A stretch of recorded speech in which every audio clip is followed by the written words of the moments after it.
네, 안녕하세요. 지난번에 박한일 선생님 한나 아렌트에 대해서 강의하는 거 다들 보셨죠? 그래서 그 강의 페이퍼가 이렇게 박한일 선생님이 주셨는데 이런 것들을 다 같이 읽어보고 질문 같은 걸 정리해서 간단하게 Q&A로 이렇게 얘기하는 시간을 가지게 되었습니다. 그래서 첫 번째 질문부터 시작해서 질문을 먼저 읽고 거기에 대해서 박한일 선생님과 제가 하나씩 얘기를 나눠보도록 하겠습니다. 첫 번째 질문을 저부터 하겠습니다. 먼저 첫 번째 질문으로 예루살렘의 아이만을 이야기하면서 아이만도 칸트의 정언명법을 이해를 했다라고 했죠. 근데 이 칸트의 정언명법 그 자체가 어려웠고 굉장히 피상적으로 와닿았기 때문에 아이만에게 오독되지 않았을까라는 질문이 있었습니다. 근데 이 질문을 선생님께서 좀 해주시죠. 좀 질문의 구체적인 의미를 해주실 수 네. 있을까요? 정언명법이라고 하는 건 사실 저는 잊을 수가 없어요. 왜냐하면 아직도 뭔지 잘 몰라요. 근데 맞아요. 제가 임용 칠 때 이게 정답이었거든요. 제가 틀렸는데 그래서 이 정언명법 뭔지도 모르지만 저한테 잊혀지지 않는 거예요. 그러니까 선생님 혹시 이런 정언명법에 대해서 설명할 수 있어요? 잘? 사실 저도 고등학교 윤리책에서 그 정도 했는데 정언명법이라는 건 사실 되게 간단한 문장으로 돼 있긴 하죠.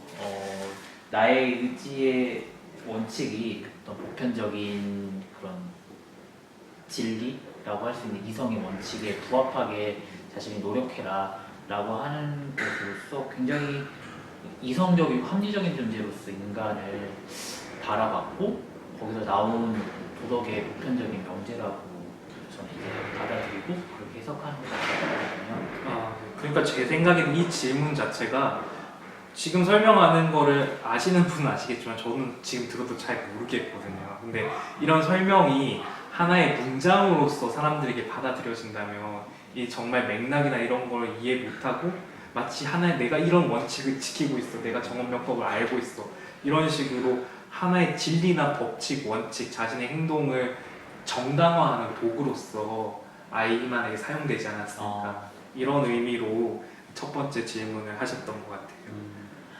그렇죠.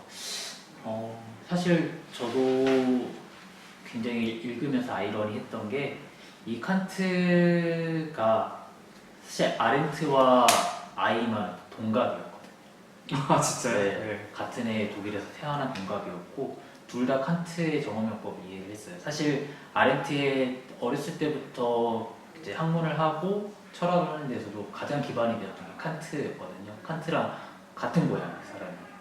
그렇기 때문에 같은 것을 배웠던 사람이 서로 다르게 삶에서 적용하는 모습이 아렌트에게도 아마 충격이었기 때문에 그 책에서 저술에서 언급을 했던 것 같아요.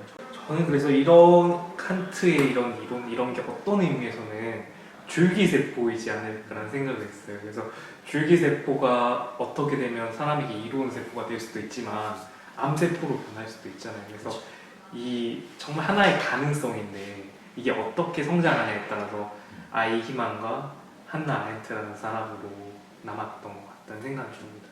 아마 그 차이가 아렌트가 인간의 조건에서 강조했었던 그리고 예루살렘의 아이만에서 강조했었던 그 사유하는 능력, 말하는 능력, 우리가 실천하는 능력과 관련이 있다라고 봅니다.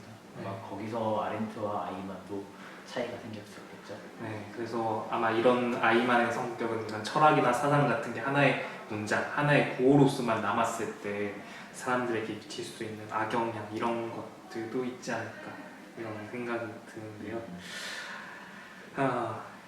더 얘기할게. 이것과 관련해서 네. 제가 질문을 모아봤는데요. 네. 사실 현대 사회와 정치의 모습이 요즘에 보면은 굉장히 희화화돼서 표현될 정도로 어떤 전체주의적인 모습으로 회귀하고 있다는 비판적 시선이 많습니다. 대안적 사실, Alternative Fact라는 이름으로 탈진실의 시대라고 소위 저희가 불리고 있더라고요.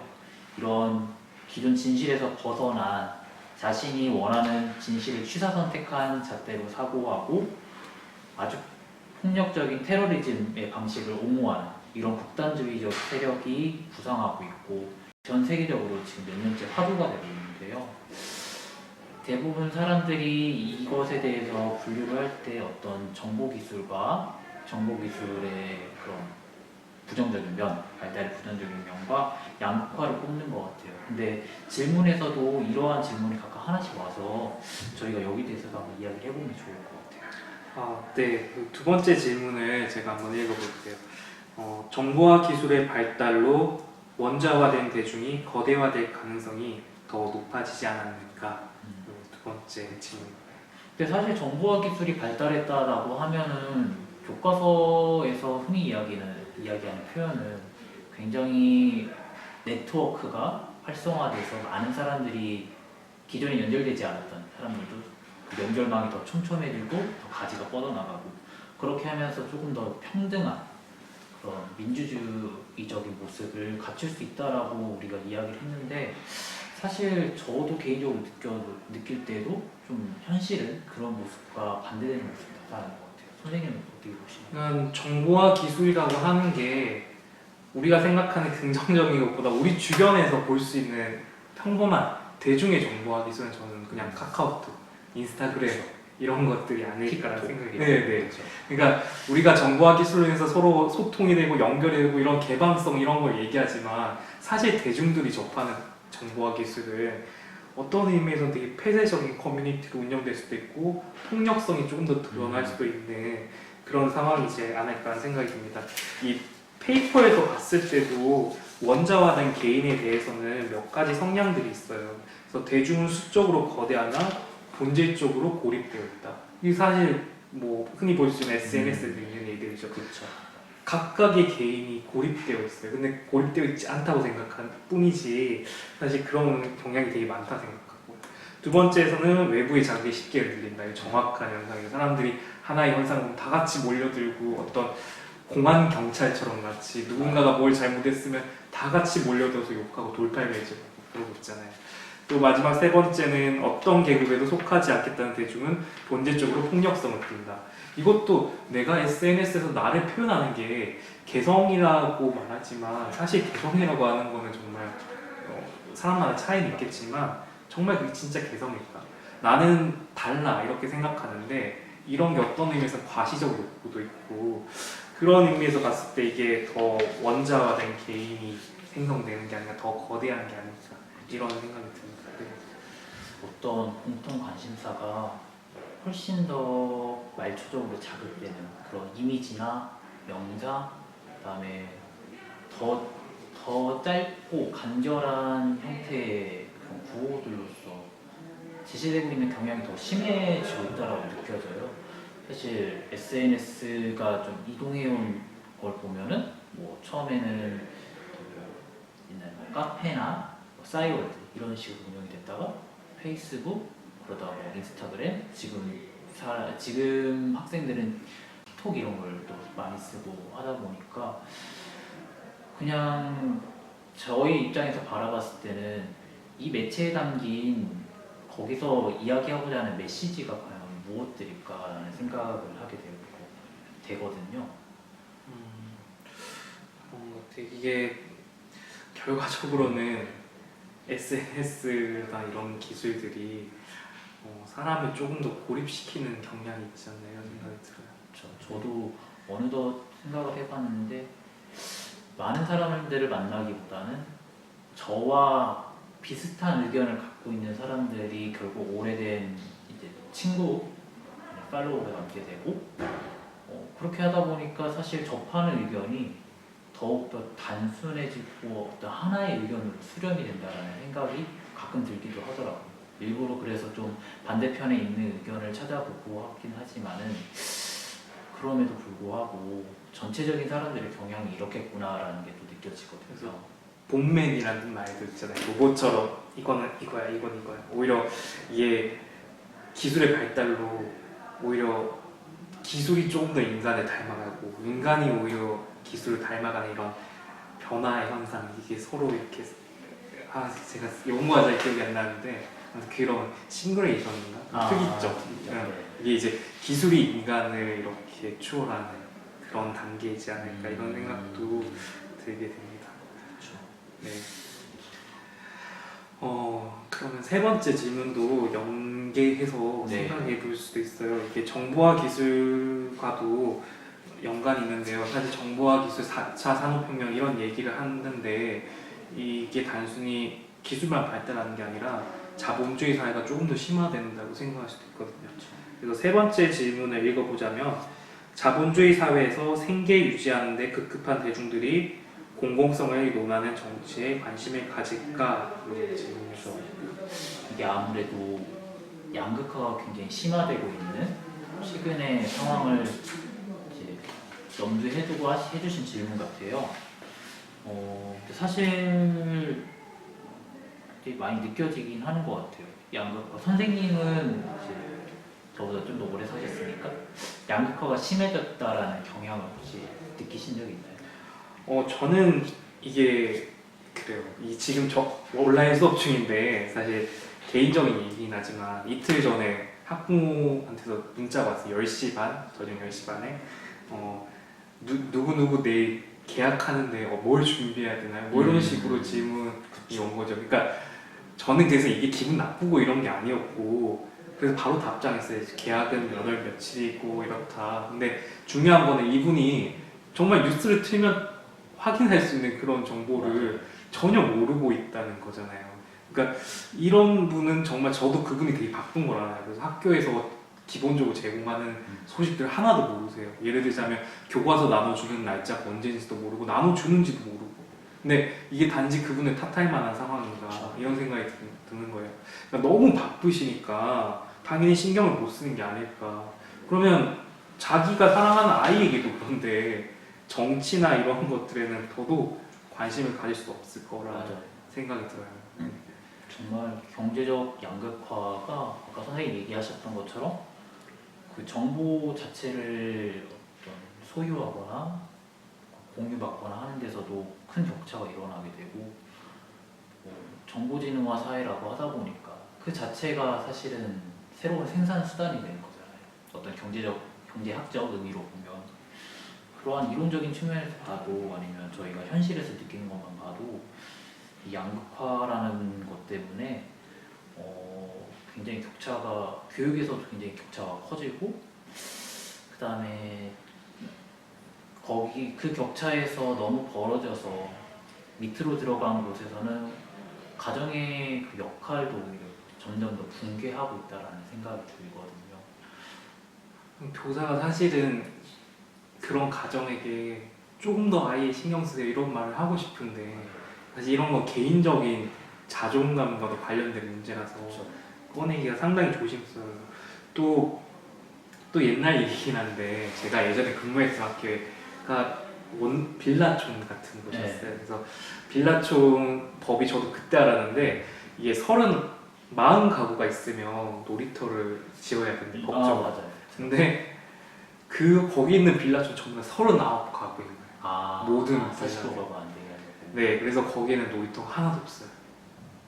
그러니까 아이들은 동네에서 놀 수 있는 곳은 학교밖에 없어요.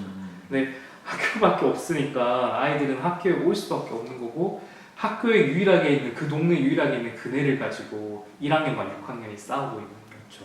그러니까 이렇게 정말 이런 인프라가 발달한 지역과 다르게 이런 공간에서는 학교라는 공간이 가지고 있는 의미도 상당히 크지 않을까라는 생각이 들고 저도 가끔씩 지금 그런 생각이 들어요. 요즘 그 학교 아이들은 뭐 하고 지낼지.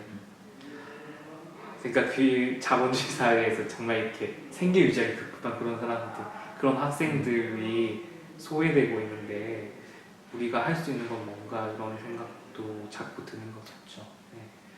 아렌트의 인간의 조건에서 보게 되면 아렌트는 사적인 영역과 공적인 영역을 분리를 해야 된다고 이야기를 해주잖아요. 그래서 인간은 본래 공적인 정치적인 자아가 형성이 됐을 때 어떤 여러 가지 행위를 통해서 형성이 됐을 때 비로소 자유로워질 수 있다라고 했는데 저는 그런 의미에서 봤을 때 교육과 학교라고 하는 거는 원래 본디 공적인 역할이라고 생각을 하거든요. 사적인 부분의 아주 대표적인 것이 가정이고 여기서 아이들은 어떤 부모와 필연적인 그런 사랑의 관계로서 안정감을 얻고 나와야 되는데 이런 RNT에서 관점에 보면은 그 사적 공간의 대명사 이 가정 자체가 붕괴를 하는 거잖아요. 그럼 이 자라나는 학생들, 어린이들은 결국에는 사적인 부분, 특히 저는 그 부분에서 사랑이라는 감정에 대해서 충격을 받아야 되는데 못 받기 때문에 이거를 과연 학교에서 어디까지 맡아줄 수 있는가, 교사는 과연 어디까지 해줄 수 있는가가 사실 많은 선생님들이 고민을 하시는 부분 같아요. 근데 정말 누가 봐도 아이들을 사랑하고 진짜 저도 그 학생이 정말 행복할 것 같은 그런 그렇죠. 교사 정말 본받으실 분들이 계신데 근데 그분들의 삶을 맞아요. 모든 교사들에게 하라고 따를 수는 없잖아요. 저도 보면서 진짜 와 정말 존경스럽다, 대단하시다 하는데 과연 제가 저렇게 할 수 있을까? 그러기에는 사실은 선생님들이 정말 많은 개인적인 부분을 양보하고 희생해야 되고 하는 부분이 있는 것을 알기 때문에 이거를 선뜻 강요를 할 수가 없는 것 같아요. 네. 그러니까 저도 교육 활동을 할 때 항상 고민이 있어요. 내가 이게 나이가 들었을 때도 할 수 있는 활동일까? 내가 상황이 바뀌어도 할 수 있는 활동일까? 이런 고민을 솔직히 조금씩 해요. 그러니까 제가 그냥 하고 말 것이 아니라 제가 꾸준히 할 수 있는 활동을 생각하는 편인데 이 교사들도 그런 생각을 많이 할 것 같아요. 열정이 있더라도 자기가 아이를 낳게 됐거나 맞아요. 가정에 무슨 일이 생기면 그쵸, 교사도 사적 연구 네. 과정이 생기니까. 그러니까 그런 걸 가지고 이렇게 교사 사랑을 더 주라고 이렇게 할 수는 없잖아요. 하지만 사랑이 필요한 아이들은 분명히 있고 그쵸. 상처받는 아이들은 분명히 있는데 교사도 교사 나름의 상황이 있는 거고 참 그런 점에서 이 정치 교육 이런 것들이 정말 이 양극화하는 데서 정말 고민이 많이 드는 것 같아요. 이게 아무래도 이제 저는 이제 아렌트의 관점을 계속 해석을 하면서 그냥 이런 생각을 또 했어요. 사랑이라는 부분이 충족이 되어야지. 아렌트도 이 사적인 것과 공적인 것을 이제 분리를 했지만 어느 하나가 우열이 있다라고 보지는 않았잖아요. 분명 그런 의미에서도 어떤 사적인 영역에서 충분히 자신이 충족이 되어야 될 부분도 있다라고 생각을 해요. 그래서 교사가 어쩔 수 없이 지금도 이미 대부분 선생님들이 해주시고 있는 것 같아요. 사랑의 부분을 조금씩 채워주긴 하지만은 결국 아이들을 공적인 존재로서 공적인 자유를 얻을 수 있는 그런 존재로서 인도를 하는 방향으로 가야 된다라고 생각을 해요. 그래서 한 가지 더 이야기를 하면은 이제 이런 교육, 공적인 존재로서 자랄 수 있게 하는 그런 교육은 교육이고 이런 아이들이 사적인 부분이 가정에서 안 된다면 그거는 사회와 국가가 해줘야지 않는가. 그래서 보육은 그런 사적인 부분을 맡을 수 있는 부분은 사회가 해달라고 요구를 하는 것도 어떻게 보면 교육을 위한 교육이 해야 되는 그런 역할의 확장이 아닌가라는 또 생각을 했습니다. 네, 근데 교사가 정말 아이를 생각한다면 자신이 할 수 있는 일을 하고 자기가 할 수 없지만 찾을 수 있는 일이라고 생각이 되는 그렇죠. 네, 사회에게 요구하는 것도 어쩌면 교육자로서 할 수 있는 일이다. 네, 전혀 선생님들이 죄책감을 가질 필요는 없는 일이지 않겠는가. 없지만 책임감을 가지고 할 수 있는 일 찾으라. 그렇죠. 그런 의미라고 근데 생각합니다. 아마 대부분 모든 선생님들은 다 그런 책임감이 있으시니까 네, 그렇게 하시고 계신 것 같아요. 그럼 네 번째 질문을 한번 볼게요. 우리 사회에서 새로운 생명이라 보일 만한 현상에는 어떤 것이 있을까? 새로운 생명이란 말에 작은 따옴표가 있어요. 근데 네, 새로운 생명이라고 하는 게 여기 아렌트가 한 말 중에서 탄생성. 탄생성. 에서 네, 네, 이야기됩니다. 이게 그냥 우리가 알고 있는 그 생명이랑 다른 의미잖아요. 일단은 생명이 탄생한 그 자체에서 우리는 모두 다 태어나기 때문에 그 자체로서 탄생성을 갖고 있다. 그곳에서 인간이 시작된다라고 아렌트는 봤던 네. 것 같아요. 또 이게 단순히 사람 생명의 의미가 있는 것도 아니고 어떤 제가 이해했을 때는 관계적 측면에서도 이 새로운 생명이라는 게 의미가 네, 있다고 그렇죠. 생각했어요. 네. 그러니까 사이 존재라는 말도 그러니까 존재라는 인간과 인간과의 관계 이런 사이 이것도 다 새로운 생명으로 그렇죠. 네. 되는 건데 이 질문을 보자면 우리 사회에서 새로운 생명이라 부를 만한 현상이니까 아마 조금 관계나 인간 존재 또는 사회 전체적인 곳에서 어떤 변화를 얘기하는 네. 것 같아요. 근데 어떤 변화가 있을까요?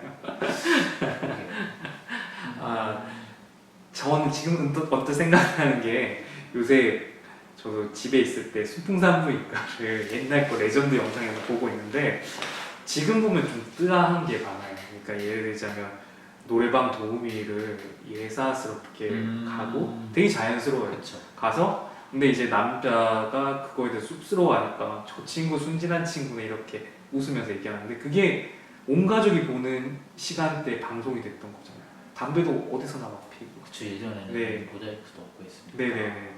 근데 그런 것들이 어떻게 지금 생각하면 요즘 아이들 문제야. 얘 뭐 100년 전에도 요즘 아이들 문제, 이집트 시대에도 요즘 사람들 문제 이런 얘기가 있었다잖아요. 근데 그런 것처럼 생명이라고 하는 거는 어떻게 보자면 순환된다는 의미가 있잖아요. 봄, 여름, 가을, 겨울처럼. 하지만 이 새로운 생명이 반복이 되지만 조금씩은 진보하는 게 아닐까 이런 생각해요. 그러니까 그때나 지금이나 사람들의 고민은 비슷해 보이지만 사실은 꽤 많이 달라져 있고 꽤 많은 것이 변화하지 않았나. 그렇죠. 네, 그런 생각이 듭니다. 하긴 저도 사실은 이제 가끔 지나다 보면은 굉장히 많이 변화할 것이라고 기대를 했었지만은 사실 그거에 정말 미치지 못했고 현실은 그런 모습을 볼 때는 과연 변화를 할 수 있는가, 그다음에 진보라는 것은 과연 가능하신 것인가 라는 생각이 들 때도 있거든요. 근데 또 차분히 생각을 해서 한 10년 단위, 20년 단위를 생각해 보면은 그래도 이만큼은 됐구나라는 어떤 점진적인 변화 그런 부분이 느껴지긴 하더라고요. 그것만 봐도 알 수 있잖아요. 헬조선이란 말이 요새 잘 안 들리잖아요. 그렇긴 하죠. 네. 우주가 다 헬이 돼서. 근데 힘들긴 한데 분명히 좀 덜 들리는 것 같아요. 그렇긴 한 것 같아요. 이것도 어떤 언어도 바뀌고 네, 그렇죠. 네, 네. 그거에 대해서 사람들이 받아들이는 관점도 계속 변화를 거치니까 네, 이런 사소한 것부터 해서 큰 것까지 다 새로운 생명이라 부를 만한 현상이지 않을까 이런 생각이 듭니다. 그렇죠. 어떤 가치를 저희가 함부로 매길 수는 없는 것 같아요. 그 자체에 대해서. 네. 근데 이제 어느 게 지나고 나서 보니까 그런 의미가 있었더라. 그 의미는 그 동시대에서 어떤 행위를 했었던 저희가 주체가 되면 거기에 대해서 의미를 부여할 수 있는 거니까 또 그런 식으로 아마 역사가 또 만들어지는 게 아닐까라는 생각을 했습니다.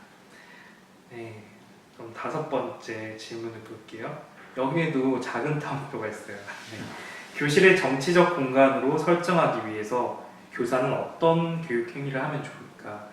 이 정치적 공간이라고 하는 거는 제가 지금 여기 페이퍼에서도 볼 수 있는데 여기 언급되는 인물들이 아렌트와 함께 소크라테스가 언급이 되어 있어요. 정치적 공간 얘기하면서 네, 삼파술? 맞아요. 네, 그런 것들이 같이 언급되어 있더라고요. 그래서 저도 이 페이퍼도 그렇고 선생님 강의도 들으면서 생각이 났는데 이 교실에서 우리가 학급 규칙을 논의하거나 설정할 때도 이게 어떤 의미에서는 정치적 공간을 설정하는 게 아닌가 이런 생각을 하게 되었습니다. 그렇죠. 저도 아렌트를 소개를 하면서 이 아렌트가 이야기하는 정치라는 것이 어쩌보면 저희가 하는 일상생활에 아주 굉장히 본질적인 그런 부분을 정치로서 해석을 해서 그게 정말 교실에도 우리가 항상 일상으로 접하는 이 교실에도 적용이 될 수 있다고 생각을 했거든요. 아렌트가 이야기한 정치라고 하는 거는 내가 누구인지 다른 사람에게 공언하는 그 행위 자체를 정치라고 했거든요. 그 말은 내가 어떤 것으로서 의미를 가지려면 그에 대해서 호응할 수 있는 타인이 반드시 존재를 해야 된다는 이야기고 그런 둘의 관계 자체가 어떤 공적이고 정치적인 이미 그런 영역으로서 이야기를 한 거니까 어떻게 보면 굉장히 일상적인 행위로서 이 정치라는 의미를 해석을 하면 될 것 같아요. 저는 이 글을 보면서 좀 인상적이었던 게 무지의 평등주의, 정치적 그렇죠. 평등화 이런 것들이었어요. 왜 그런 생각을 했냐면 우리가 아이들이 학급회 아이들만이 아니라 우리 어른들끼리도 어떤 의견을 정할 때 보통 어떤 뛰어난 사람이 의견을 말하고 거기에 대해서 동의하는 사람들이 네, 찬성합니다 이런 식으로 해서 핵심 의견들이 몇 가지 정해지고 그래서 여기 대해서 1안에 동의하십니까? 2안에 동의하십니까? 이런 식으로 해서 다수결, 네. 거수로 해서 결정하잖아요. 이게 민주주의고. 근데 이게 민주주의가 옳은 것처럼 생각을 했었는데 여기서 말하는 정치적 공간은 그런 의미가 아닌 것 같다는 생각을 했거든요. 그렇죠. 조금 더 과정에 집중하는 느낌이라고 해요. 그런 것 같아요. 그렇죠? 네.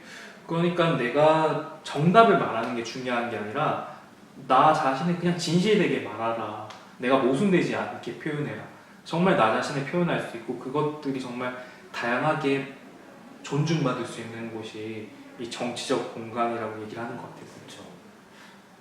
아렌트도 이 소크라테스의 정치 철학을 다시 복원하면서 가장 소크라테스도 그렇고 아렌트도 그렇고 가장 중요하게 생각한 거는 자신이 어떤 진리를 확립하거나 갖고 있다. 그다음에 그걸 이야기를 하는 게 아니라 내가 생각하는 의견을 다른 사람과 동등한 선에서 두되 가장 진실되게 말하는 것. 그게 내가 말하고 사유화하는 것의 본질이라고 이야기를 했거든요. 그런 의미에서 봤을 때 어느 누구도 진리를 갖고 있지 않다라는 이 무지평등주의가 어떻게 보면은 우리 말하는 그러니까 우리가 행위를 해서 관계를 맺고 사는 것에서 가장 기본적으로 지켜야 될 원칙이 맞는 것이라는 생각이 또 드네요. 네. 이 정치적 공간을 질문하신 선생님이 추가 질문한 게 사이 존재 사이라는 말이 잘 이해가 안 되는 것 같아요. 네. 근데 이게 저희도 이거 책으로서 보다 보니까 아마 독일 말이겠죠? 그렇죠. 원래는 존재 사이라는 어떤 독일 단어가 있다고 들었어요. 근데 정확하게 제가 독일어도 읽을 수가 없고 하니까 무슨 단어인지 모르지만 아렌트는 이런 걸 존재 사이라고 했었고 사회 존재라고 하는 거는 어떤 역자가 하는데 동양에서 저희는 이제 인간이라는 말을 주로 쓰잖아요. 이 사회 존재라는 게 인간이라는 거를 그대로 말을 풀이를 해서 하는 경우가 그렇게 해서 사회 존재라는 표현을 쓰는 분들도 많더라고요. 그래서 아마 이런 맥락에서 쓰이지 않았나. 결국 중요한 거는 어떤 인간이라는 거는 나 혼자로서의 존재에서만 존재가 성립되는 게 아니라 어떤 사이, 공간, 공적인 공간, 정치적인 행위가 있어야지 거기서 존재로서 의미를 갖출 수 있다라는 거를 많은 철학자들이 그다음에 그런 교수님들이 생각하기 때문에 이런 식으로 번역을 하는 거죠. 그래서 저는 그래서 이 사이 존재라는 말에서 이런 말이 있잖아요. 사이 존재 사이로서 인간을 진정 자유롭게 한다. 그래서 이 글을 보고 난 다음에 딱 떠오른 게 그 톰 행크스가 무인도 가서 캐스터웨이. 네.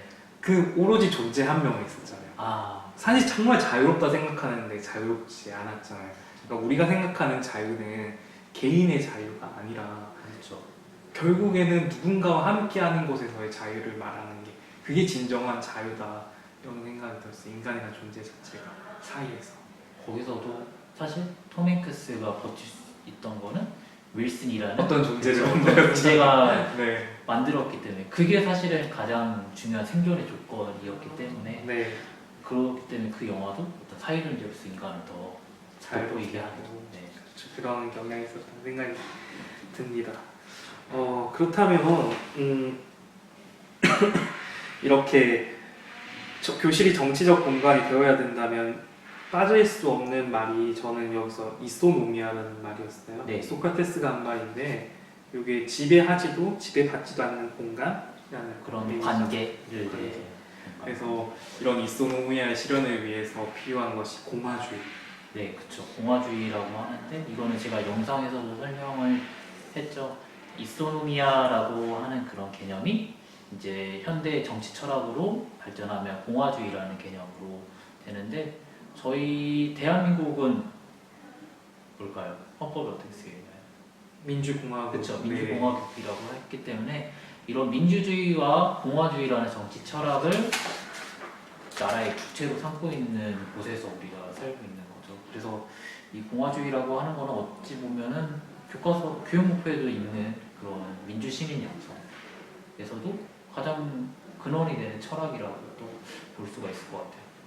그래서 이제 말을 좀 돌려서 했지만은 공화주의의 요소를 보면은 새롭게 모인 학생들이 새로운 규칙을 합의해서 세우고 거기에 대해서 계속 신뢰 관계 속에서 새로운 어떤 정치적 행위를 계속 낳는 그런 의미로 아렌트의 관점에서 해석을 할 수 있지 않을까라고 보거든요. 네. 그러니까 한나 아렌트가 점점 이렇게 범위를 늘려가서 설명하는 거지 결과적으로는 사이 존재, 자유, 이소노미아, 공화주의가 다 하나의 개념 안에 속해 있는 맞아요. 그런 거. 되게 공적인 자유. 네. 네.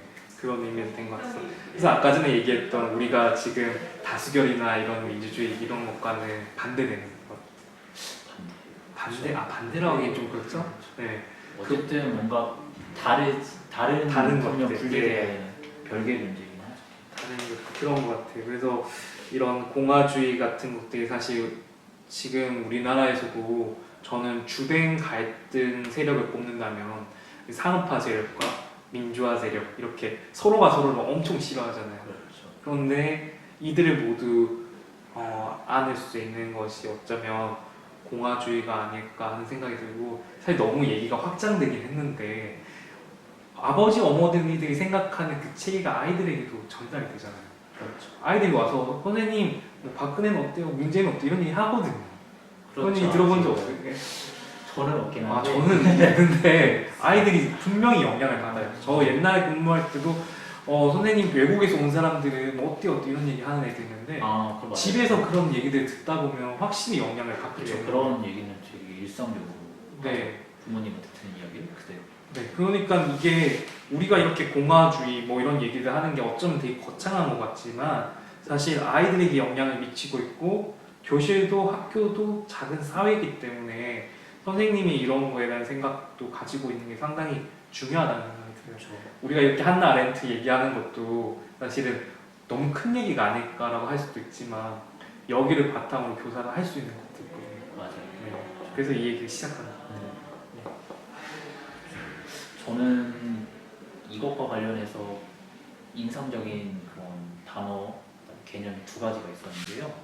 첫 번째는 이제 공화주의에서 어떤 헌법을 제정하는 것, 그 행위 자체가 공화주의의 핵심이라고 했는데 이 헌법이라는 걸 사실 생각을 해보니까 학급 규칙이 결국 학급의 헌법이지 않는가라고 했어요. 근데 아렌트가 이야기한 거는 법이라고 하는 거는 이미 정해져서 이게 지키도록 규율이 있고 거기에 대해서 어떤 강제성을 띠지만 처음 만들어가는 이 규칙이라는 거는 결국 그 자체가 정치적인 합의를 해야 되는 과정, 다양한 학생들이 모여서 거기서 합의를 이루어야 되는 과정이기 때문에 그건 어떤 다른 법과 달리 정치 행위로서 볼 수 있다라고 해서 이게 학급 규칙을 세우는 그런 과정하고 연결이 된다고 생각을 했어요. 그다음에 두 번째는 이제 이러한 식의 의견 교환을 통한 정치적 평등화를 아렌트가 딱 단어 하나로 설명을 했더라고요. 혹시 읽어보셨나요? 뭔지 이거는 봤을 것 같은데 네. 우정이라고 표현했더라고요. 우정이요? 네. 친구들 간의 우정을 항상 저희가 아이들에게 강조를 하는데 아렌트는 그 우정이라는 개념은 의견 교환을 통한 정치적 평등화라고 보더라고요. 그렇게 되면은 어떤 우정과 가정에서 채울 수 있는 사랑, 이 감정이라는 게 이런 가치라는 게 아이들에게는 굉장히 소중하고 동시에 좀 분리되어서 존재해야 된다라는 생각도 들더라고요. 어떤 의미에서 보자면 우정은 공적 영역에서 네. 하는 주고받는 관계고 사랑은 사적 영역에서 네. 주고받는 그런 거라 할 수 있겠네요. 그렇기 때문에 교사도 사랑이냐 우정이냐 이런 생각도 네. 했을 때 그 차승민 선생님이라는 분께서 글을 예전에 하나 올려주셨는데 선생님이 4학년 담임을 많이 하셨는데 아이들한테 선생님은 너희를 사랑하지 않아 라고 이야기를 해주셨대요. 아이들이 처음에는 도대체 선생님이 어떻게 그렇게 이야기할 수 있냐, 선생님이 진짜 우리를 사랑하지 않는 거냐, 그러면 우리는 선생님이 어떻게 해야 되는 거냐 이렇게 했는데 선생님이 했었던 이야기가 선생님이 학생들을 사랑하지 않아야 하는 이유로 선생님은 이제 학생들에게 부모님과 다른 존재이고 그리고 그러기 때문에 부모님과 다른 방식으로 너희를 더 믿을 수 있고 그리고 또 새로운 관계 그다음에 새로운 어떤 배움을 만들어갈 수 있기 때문에 선생님은 사랑이라는 가치보다는 다른 가치를 택한다 이런 내용이었던 것 같아요. 근데 이런 내용이 아마 좀 교사와 학생 사이의 우정 또는 배려나 존중 그런 이런 걸 이야기하시지 않았을까라는 생각이 들었어요. 네. 저는 저 자신이 상당히 부족한 교사지만 예전에는 더 부족한 교사였어요. 그래서 이 학교 규칙하면 생각나는 게 이제 초임 교사 때 제 아이들이 정말 문제가 많았는데 제가 밤새 고민해서 이민수 법전이라고 저 혼자 규칙을 딱 만들어 다음날 쫙 뿌린 거예요. 이렇게 앞으로 이렇게 해야 돼. 근데 이제 아이들이 선생님이 뭔데 이런 얘기가 당연히 나오겠죠. 근데 생각해보면 그런 것들이 바로 어떤 의미에서는 되게 절대자처럼 얘기하려고 하면 절대자도 아니지만 내가 마치 이렇게 해야 된다 하나의 가치를 주입하려고 하고 그렇게 통일하려고 하고 근데 그런 것들에 대한 비판 정신이 없으면 사실은 교사가 좀 힘들지 않을까라는 생각을 하고 지금 교사는 정치적 공간을 설정하는 거고 그래서 만약에 규칙을 만들려고 한다면 내가 생각하는 가치를 주장하는 것이 아니라 아이들이 서로 가치를 진실되게 말하고 토론할 수 있게 그 최초의 규칙을 열어주는 게 서로 존중할 수 있는 그 규칙을 열어주는 교사의 역할이지 않을까 그런 생각이 있습니다. 그러네요. 그렇죠. 어떤 정치적 공간을 처음 그런 계기를 열어주는 게 사실은 선생님이 하고 있는 역할이니까 그렇게 생각을 할 수도 있겠네요. 또 공화주의라고 하는 거는 굉장히 다양한 의견이 어떤 절대적인 수로서 판단이 되는 것이 아니라 그게 가치로서 서로 합의되어서 어떤 최선의 가치, 최선의 대안을 찾는 그런 과정이니까 선생님이 교실에서 갖고 있는 어떤 교육관, 아이들을 지도하는 그런 부분도 어떻게 보면 그런 공화주의에서 먼저 경험한 사람으로서 제시할 수 있는 또 하나의 의견, 그러면서도 중요한 의견이 아이들에게 될 수 있으니까 이런 부분에서는 또 선생님의 어떤 그런 지도, 권위 이런 게 꼭 대립되는 것은 아니다라는 생각도 드네요. 네, 그러니까 꼰대가 아니라 네. 정말 먼저 산 사람으로서 이렇게 존중할 수 있는 그 느낌이지 않을까 이런 생각이 들었습니다. 저희가 질문은 이제 더 없죠. 그렇죠. 근데 이제 이 얘기들을 쭉 우리가 강의도 진행했고 이 페이퍼도 읽어봤고 이제 질문도 쭉 하다 보니까 이제 마지막으로 자기가 이것까지 한 거에 대해 생각나는 것들 있잖아요. 그거 정리해서 선생님 말하고 저도 말하고 제가 먼저 말할까요? 제가 먼저 말할게요. 네. 마무리 네. 선생님이 해주시는 게 좋을 것 같아요. 네. 선생님들께서 주신 많은 질문들을 보면서 지금 현실의 교육 그리고 미래에 대한 교육을 생각을 하게 된 것 같아요. 어떻게 보면은 온라인 수업을 하고 있는 이 지금 현실이 사실은 저희가 지금까지 안고 있던 현실의 문제점 그리고 앞으로 미래에 나가야 되는데 거기에 대해서 우리가 고려해야 될 점들을 정말 온몸으로 경험하고 있는 시기잖아요. 그렇기 때문에 사실 아렌트가 이야기했었던 거는 계속 앞으로도 존재할 모습들인 것 같아요. 미래 사회는 분명히 더 불확정적일 것이고 예측이 정말 힘들 수도 있겠지만은 그렇기 때문에 우리가 인간의 조건이란 무엇인지 그 본질을 더 찾아야 된다고 생각을 하거든요. 그렇기 때문에 아렌트가 던지는 그런 정치 철학적인 질문들, 그런 함의는 여전히 교실에서 계속 존재를 할 수 있다라고 생각을 해요. 그리고 그렇기 때문에 교사는 그 교사의 교육행위가 훨씬 더 인정받아야 되고, 교사의 어떤 권위라고 하는 거는 권위주의와는 분명히 다르죠. 그렇죠? 어떤 친절하면서도 단호한 그런 교사의 모습, 거기서 나오는 교사의 권위가 훨씬 더 존중받고 선생님들도 자부심을 가져야 되는 것이 중요하다고 생각을 하고, 그걸 아렌티에서 누릴 수 있다라고 저는 그런 생각이 드네요. 네, 이렇게 마무리 짓겠습니다. 네. 저는 이 글이 정말 좋아요. 정말 선생님이 정말 잘 요약하셨고 정말 의미 있는 글인데, 제일 좋았던 게 제일 마지막에 있던 한 문장이었어요. 아렌트에게 있어 인간의 조건이란 시작할 수 있는 능력이다. 이 말이 정말 좋았는데, 인간이라고 하는 게 아까 말했듯이 사이와 존재, 정치적 공간과 다 연관되어 있는 건데, 이거를 저에게 대입해서 생각해 본다면 교사는 정치적 공간을 시작하는 사람이지 않을까, 이런 생각이 들었습니다. 그래서 다르게 말하자면 교사의 조건은 정치적 공간을 시작할 수 있는 능력에서 시작된다. 그 정치적 공간이라고 하는 거는 교실도 해당되겠지만 지금 여기 선생님과 나의 관계에 있어서도 우리가 처음 시작했던 관계죠. 그리고 앞으로 시작될 관계들, 그런 것들을 먼저 열려서 행동할 수 있는 사람이지 않을까, 이런 생각을 이 아렌트를 통해서 하게 됐습니다. 네.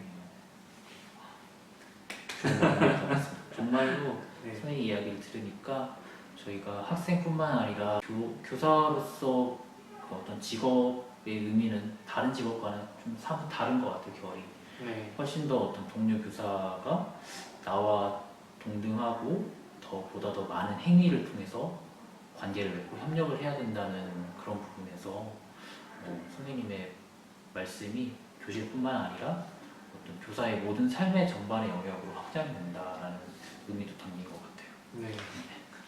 네, 이상 Q&A 마치고요. 다음번에 영상도 그 이후로 Q&A가 또 있겠죠? 그렇죠? 그래서 그때도 많은 질문 해주시기 바랍니다. 네, 감사합니다. 네, 감사합니다. 네.